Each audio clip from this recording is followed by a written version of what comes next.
Thank you for having me on the show.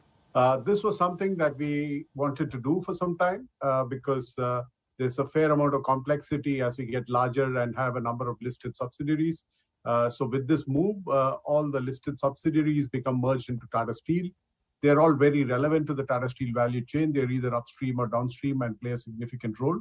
So we see a lot of value in doing this merger. It helps us from a governance point of view, run the businesses more tightly.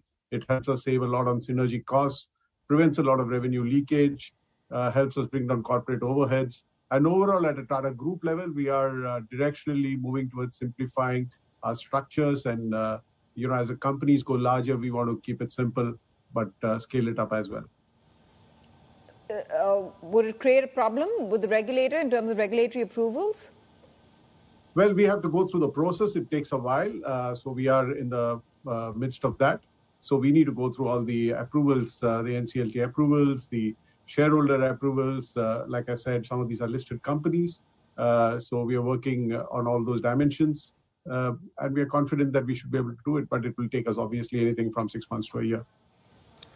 In terms of just the steel industry, I suppose more broadly, we've obviously seen iron ore coming off considerably. We've seen a lot of the input costs coming down. There's obviously inflationary pressures, but this should be a boom period for the likes of yourself, or is it more that concerns about the global macroeconomic and the demand side story are going to be problematic moving forward?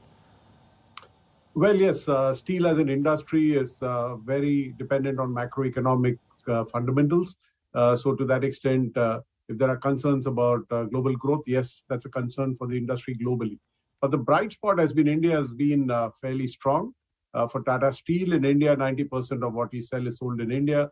So to that extent, we are more dependent on what happens in India, and India's outlook is fairly bullish given the infrastructure investments that the government has lined up. In Europe, we have a challenge because of rising energy prices, but that impacts the whole industry. But overall, yes, there is a concern about global growth, but I think we are more positive about the prospects in India. And India accounts for 60% of revenues now.